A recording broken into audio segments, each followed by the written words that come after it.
25. Non tes 25 anos. En que anos nacestes? 83. En cal? 83. Non tes 25. Ten 34. Sí.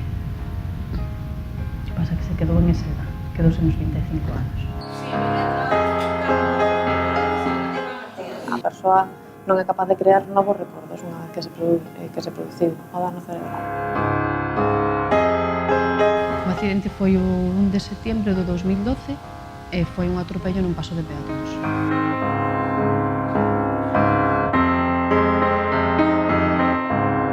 As vías sensitivas nel o que refiren é dolor, máis que sensación de tacto ou de presión é de dor.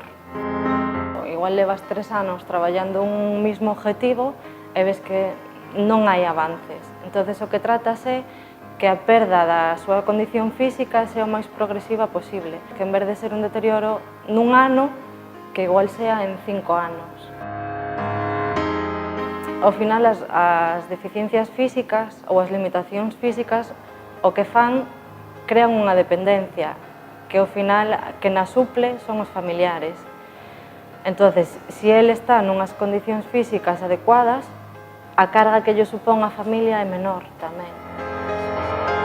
Eu deixei de traballar na oficina, porque levaba 15 anos nunha oficina, para axudarlle a meus pais a coidar a meu irmán. Se necesita axuda, os que xa están mal, pero os coidadores que están con eles tamén a necesitan.